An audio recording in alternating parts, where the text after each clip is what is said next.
Los chinos se están preparando incluso para cambiar la dieta con la que alimentan a sus animales. ¿Por qué? Por la guerra comercial que tienen con Estados Unidos. Las dos mayores economías del mundo están enzarzadas en una guerra comercial de consecuencias imprevisibles, pero no es la única. Usted puede ver cómo en los últimos tiempos Estados Unidos ha llevado, por ejemplo, demandas y también sanciones a la Organización Mundial del Comercio contra Europa, contra China, como le decía hace un momento, contra México, contra Canadá y también respecto de Turquía, que hoy nuevamente vuelve a sufrir los embates de la inestabilidad propiciada por esta guerra comercial. De esto vamos a hablar hoy en Opiniones Encontradas. Arrancamos en un segundo. Soy José Buendía, le dejo mi Twitter, José Buendía MX, y la pregunta es, ¿cómo se gana una guerra comercial? Si es fácil, si es difícil decir cuándo, en qué momento se desata una guerra comercial, mucho más difícil es saber cuándo, en qué momento se gana. Esto es lo que hoy está viviendo el mundo con el enfrentamiento entre China y Estados Unidos, las dos máximas potencias económicas mundiales, y, por supuesto, la réplica que ha seguido o los instrumentos que se han utilizado en esta clase de conflictos, como por ejemplo las denuncias en la Organización Mundial del Comercio, que no solamente han atacado a China, sino a otros países, incluso a los propios socios de Estados Unidos, Canadá y México. Me da mucho gusto que le entremos a tratar de responder, de entender esta pregunta y cuál puede ser una posible respuesta. Fernando González, muchas gracias por venir, como siempre, director de los programas de posgrado de Derecho del TEC de la GAP, de la Escuela de Gobierno del TEC de Monterrey. Un gusto. Gracias por venir, Fernando. Un placer tenerte. Como todos los viernes, muchas gracias, Sofía. Gracias. Sofía Sánchez Blasco, ¿cómo estás? Bien. Internacionalista. Muchas gracias a los dos y, por supuesto, también muchas gracias a José Antonio Hernández, profesor investigador de la UNAM. Un gusto estar aquí contigo. Muchas gracias. Y si quieren, les parece, arranquemos con esa pregunta. ¿Cómo se gana? ¿Cómo sabes cuándo ganas una guerra comercial? Empiezas, ¿sabes quizá en qué momento comienzas? Aunque tampoco es fácil saber si se trata de un conflicto, de una medida, de un episodio aislado o ya de una política general, digamos, de, ¿cómo podemos decir a la guerra? De avasallamiento, de exterminio, de aniquilación, etcétera. Claro. Yo creo que la utilización del término guerra no es exagerado, porque creo que llega directamente a la gente, sobre todo aquellos que no están vinculados directamente con el tema comercial, y es una alusión a una política agresiva en materia comercial. ¿Quién gana una guerra comercial? Bueno, en realidad creo que la mayoría de la gente que conocemos el tema comercial coincidimos en que es una cuestión de suma cero. Es decir, no hay necesariamente un ganador, porque lo que se genera es, se escalan este tipo de medidas proteccionistas que afectan a los productores de cada uno de los países involucrados. ¿Cuándo inicia una guerra comercial? Bueno, obviamente los países pueden tener intereses encontrados en materia comercial. Esto es natural. Sin embargo, una guerra comercial se considera iniciada esencialmente cuando uno de ellos toma medidas que van en contra del esquema comercial natural o incluso contra las propias reglas comerciales a las que se comprometió a obedecer. Es lo que ha hecho precisamente el gobierno de Donald Trump, a pesar de que ellos argumenten que están justificadas estas medidas por una razón de seguridad nacional.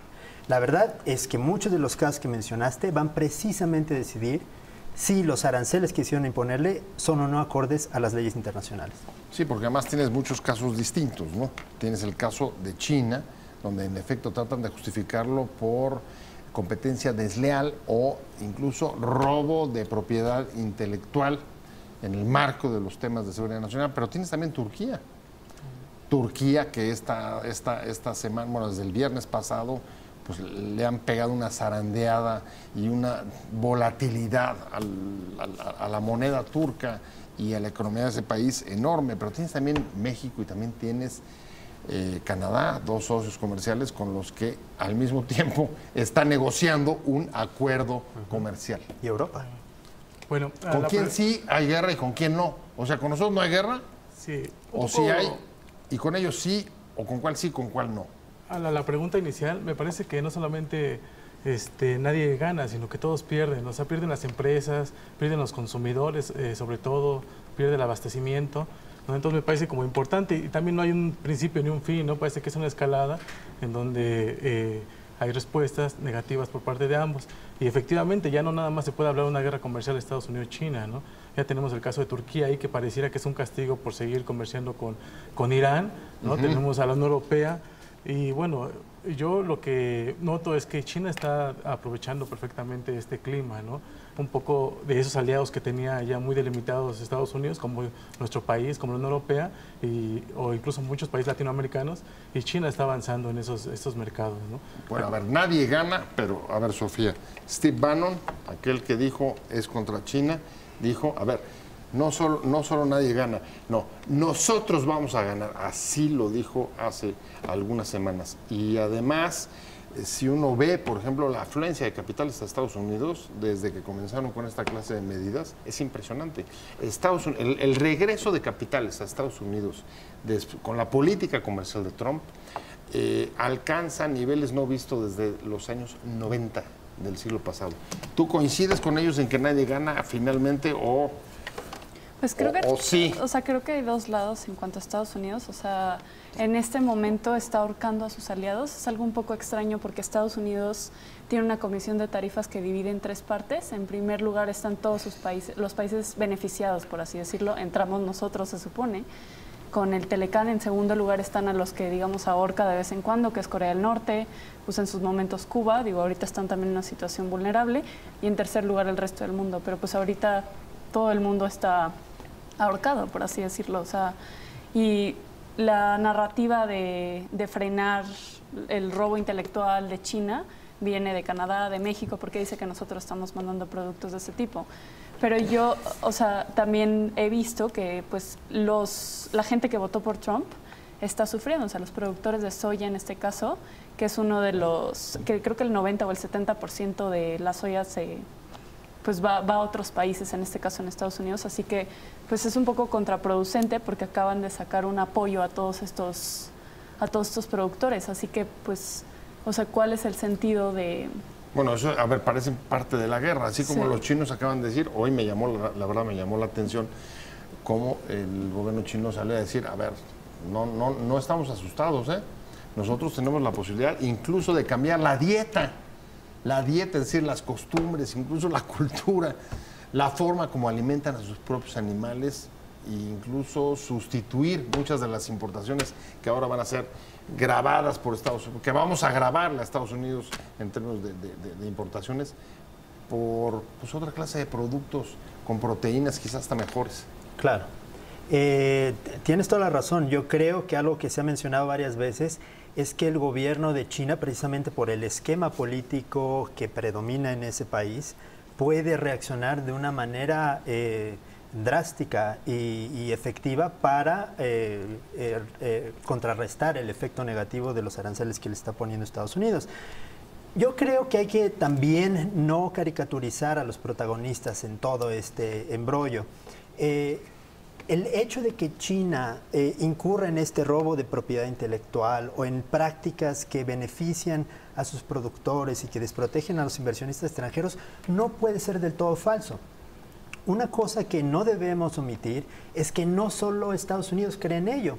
La Unión Europea también inició un caso ante la OMC contra China precisamente utilizando esos argumentos, solo que se ha mantenido en bajo perfil, mientras que el gobierno de Donald Trump lo ha utilizado con una ganancia política clara.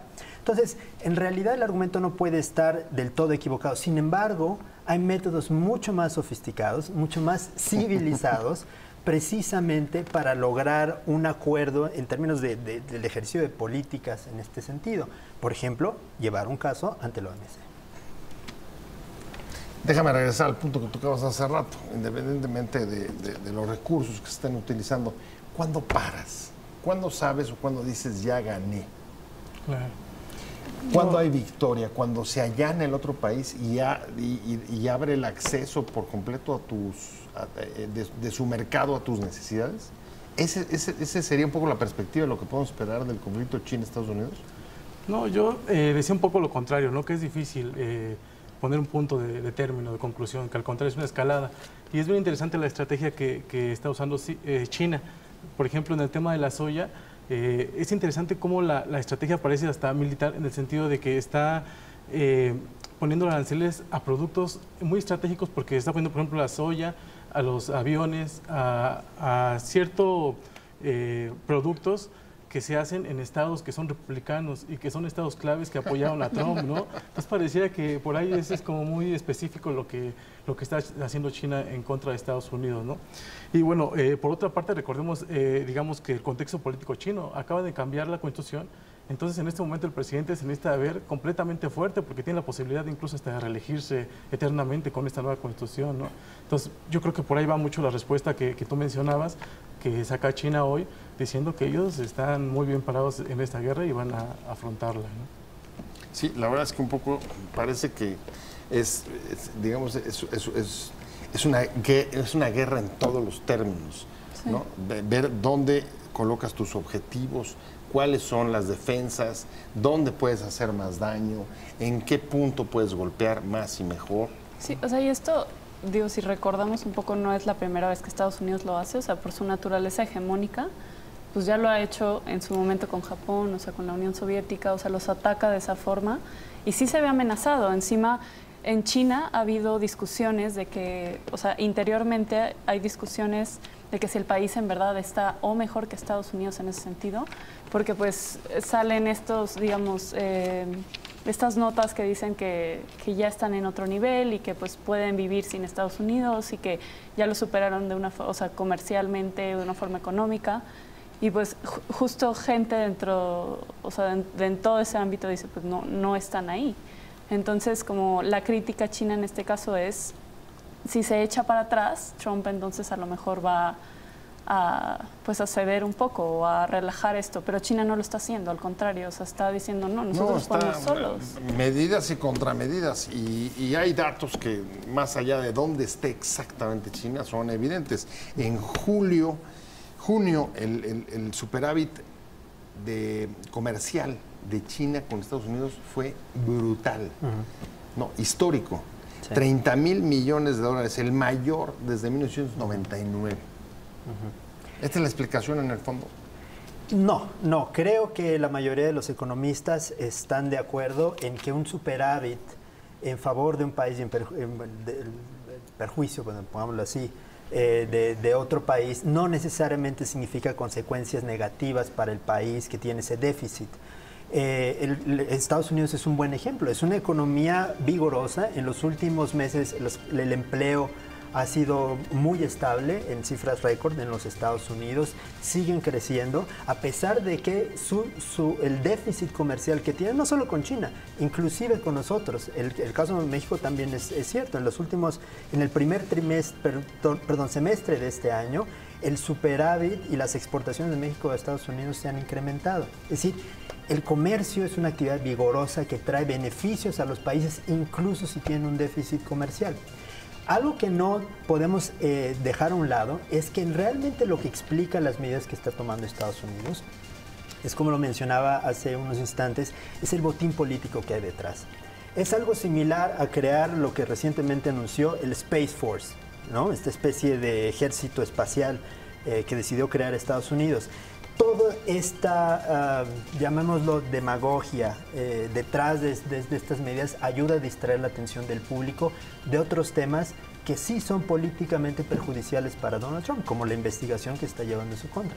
Las guerras comerciales, parte del nuevo desorden internacional, y como decíamos aquí en el corte, en la mesa, el cuestionamiento cada vez mayor que hay al sistema comercial mundial, independientemente de los instrumentos que se están utilizando en estas nuevas guerras comerciales, fundamentalmente, Fernando, la represión o las represalias, la utilización de aranceles. Ese es, digamos, los instrumentos de las guerras comerciales del futuro, o un poco estamos viendo un cierto retroceso, como decías tú hace un momento, o por lo menos el temor de que así pueda suceder. Tienes toda razón. Es muy buena pregunta porque, bueno, yo trabajé muchos años como abogado resolviendo conflictos que llevan los estados ante la OMC en Ginebra, y las herramientas proteccionistas para favorecer a cierto sector de la industria de los países se habían vuelto más sofisticadas. Había otras medidas mucho más difíciles de identificar como proteccionistas que se estaban adoptando. Las tarifas era una cuestión que de los 40 que se había superado en teoría con el GATT en 1949, 47 y los años que siguieron después de la aplicación del GATT. Pero ahora regresamos a eso. Entonces, en muchos sentidos es una regresión a la aplicación de políticas que se consideraban añejas, fuera de moda.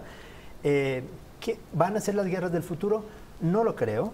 Yo creo que el uso de tarifas de una manera tan indiscriminada está ligada a muchas de las actitudes y políticas del actual gobierno de los Estados Unidos, y esas prácticas pueden llegar a dejar de usarse con tanta frecuencia en el futuro y volver a herramientas más sofisticadas. Fernando dice prácticas del gobierno de Estados Unidos, pero al mismo tiempo nos comentabas cómo si se extiende cuestionamientos a la globalización y al sistema comercial internacional, que parece no tener, digamos, satisfecho a nadie, ni siquiera a aquellos que se hayan beneficiado más, paradójicamente, de él, como son pues, los propios chinos, que han crecido al amparo del sistema comercial internacional, la globalización, en los últimos 20 años, 30 años, como no lo habían hecho en todo el siglo pasado. Sí, y esto nos está dando un contexto geopolítico internacional bien interesante. O sea, veamos, por ejemplo, cómo esta recomposición de la alianza que tiene ahora China con Rusia, ¿no? Por poner un ejemplo, con los países asiáticos que están respondiendo un poco a estas medidas proteccionistas de Estados Unidos, o a los propios países del Medio Oriente como Irán, como Turquía, que estamos hablando que es de los afectados en los últimos meses por estas dinámicas, pues hace que Estados Unidos se ponga, yo creo que muy alerta, ¿no? Y eso se debe, por ejemplo, a esta nueva aprobación de ese gasto militar extraordinario por parte de Estados Unidos, que es donde todavía nadie le puede debatir nada, ¿no? a Estados Unidos, ¿no? Esa potencia mundial en la parte militar, pero vemos que en la parte económica pues es muy contradictoria esta política, ¿no? Muy contradictoria, Sofía, porque al mismo tiempo, como decía Fernando, que recuperas mecanismos del pasado, antes incluso del GATT, como las tarifas, la política arancelaria. En nuestro caso, seguimos negociando tratados para modernizar, actualizar, o como se le quiera calificar, el Tratado de Libre Comercio, es decir, de apertura dentro de la zona de América del Norte. Sí, o sea, también en este caso Estados Unidos se le cerró un sistema que él creó, o sea, le está dando la espalda a algo que ha promovido durante años.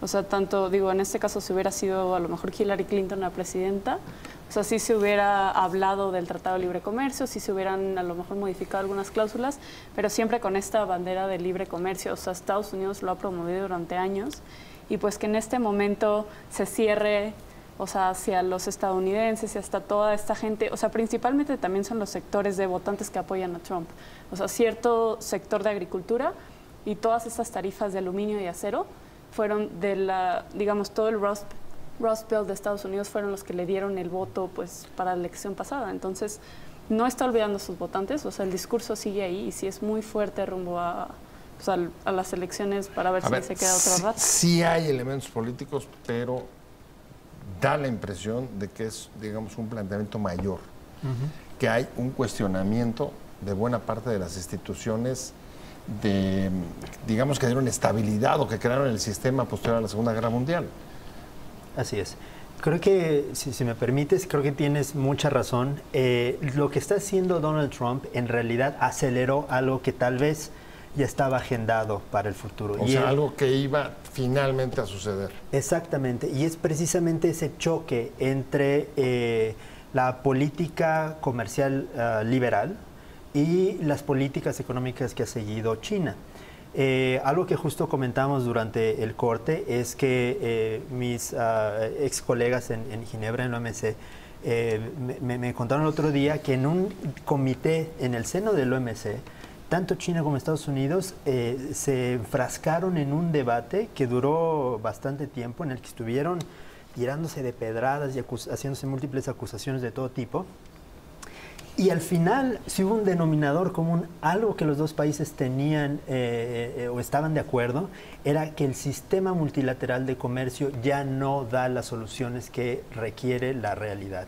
Esencialmente, China siente que se le trata como un paria dentro del la club. Comunidad. Sí. Exactamente, y Estados Unidos y otros países consideran que las reglas no estaban preparadas para China, que China está llegando a, de alguna manera, abusar del sistema multilateral de comercio. Entonces es muy interesante. Tal vez estos focos rojos que están encendiendo, tal vez, por ejemplo, modernizar el NAFTA, tal vez cambiar las reglas de la OMC, eran algo que tarde o temprano íbamos a tener que enfrentar, y Donald Trump lo aceleró. Si sigo ese mismo razonamiento, te diría, habría detrás de todo esto, digamos, una cierta pérdida de fe, de la fe que había, por lo menos, respecto de la globalización y el libre comercio. Ya no hay tanta fe, digamos, en este dogma. No, pues al parecer el promotor se está echando para atrás, pero también yo quiero recalcar una cosa. Estados Unidos, por ejemplo, Alemania, que eran los primeros promotores de un libre comercio a nivel mundial, siempre han sido países proteccionistas, es decir, querían libre comercio de allá para acá, o por ejemplo Estados Unidos intentando hacer un ALCA, un área de libre comercio a nivel regional, a nivel Latinoamérica, pero esos países nunca han dejado de tener cierto grado de proteccionismo. Ahora lo vemos más público, lo vemos porque el presidente está llevando la bandera, pero no son países que eran completamente librecambistas, ¿no? O que dejaban completamente esa mano invisible que se hablaba del mercado, ¿no? Ellos mantuvieron cierto proteccionismo y gracias a ello crecieron mucho más que los otros países. A ver, ¿es mantener cierto proteccionismo, Sofía? ¿O hay, digamos que una, déjame decirlo de esta manera, una cierta recuperación del papel del Estado? Estados más fuertes, menos flacos como antes, ¿no? Antes el dogma era mientras más chiquito sea el Estado, mejor va a funcionar el mercado y el comercio va a ser más dinámico y más eficiente. Justo en la línea de lo que usted está diciendo es, a ver, pero nunca dejó de haber regulaciones, por ejemplo, en el campo, en la agricultura.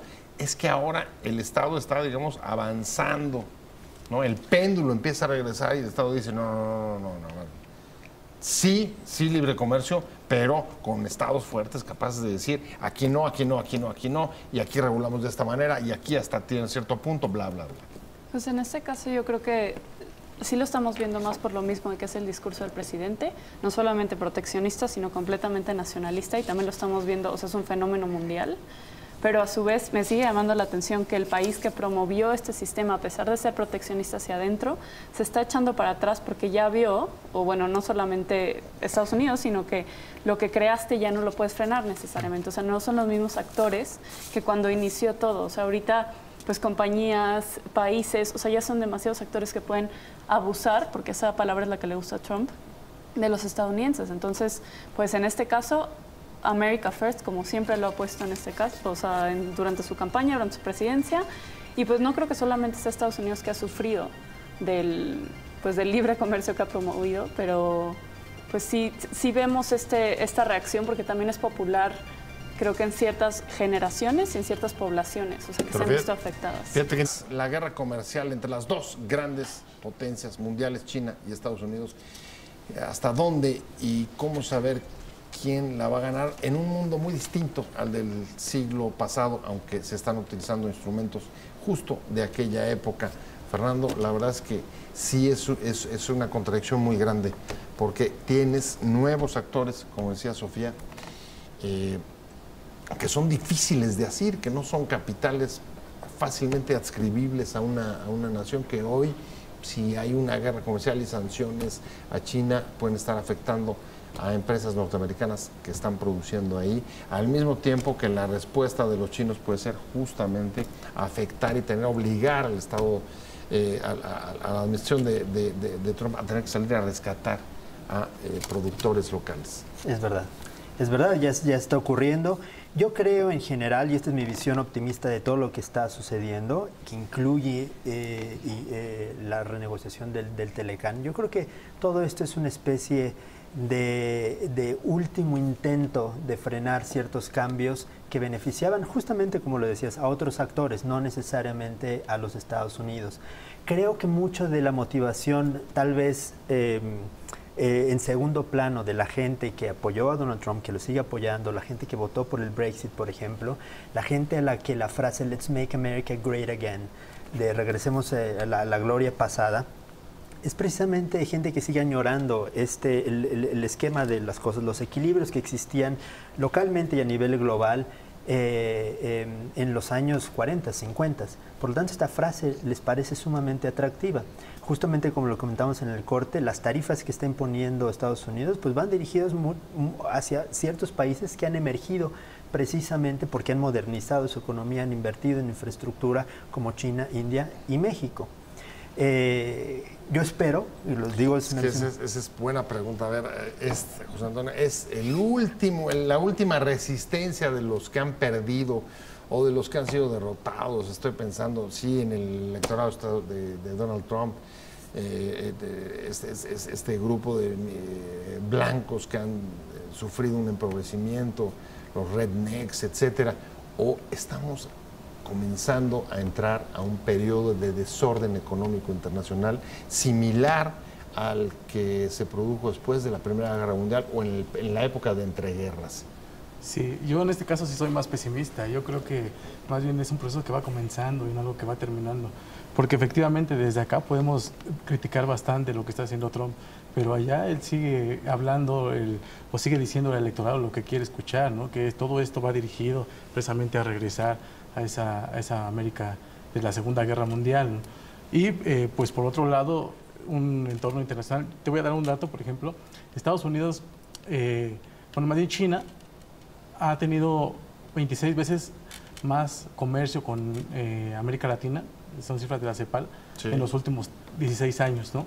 Y a pesar de que pierden ahí varios actores, el principal perdedor pues es Estados Unidos, ¿no? Entonces tenemos una presencia muy, muy grande de China reciente en América Latina. Y yo creo que un fenómeno que va a suceder en los próximos años también en nuestro país, ¿no? Un poco mirando y haciendo pues dejando de depender tanto de Estados Unidos y diversificando la economía mexicana, ¿no? Entonces, es interesante, es como para un reportaje. Guerra comercial, China, Estados Unidos, último reducto de las resistencias antiglobalización o el inicio de una etapa de desequilibrios económicos y del comercio internacional y de cuestionamiento de la globalización. Pues creo que ¿Estás con los moderados o con los...? No, yo la verdad sí creo que... O con los inmoderados. O sea, no pinta bien del lado de Estados Unidos, y a lo mejor aquí también me voy a ir un poco lejos por el lado climático. O sea, Estados Unidos está regresando esa balanza, o sea, ya no le da en el sentido de quiere revertir reglas de emisiones de carbono, quiere empezar a producir otra vez con carbón, quiere, o sea, empezar... Relajar el asunto de las normas para los coches. O sea, no solamente pues va a ahogar a su población, por así decirlo, en el sentido de esta gente pues tiene pues, una vida de aquí a 10 años a lo mejor, o sea, laboral, y pues las generaciones que siguen, en este caso China sí está viendo pues hacia la vanguardia, o sea, no te digo que Beijing esté menos contaminado que Washington, pero pues sí están viendo, o sea, innovar en diferentes tipos de energía,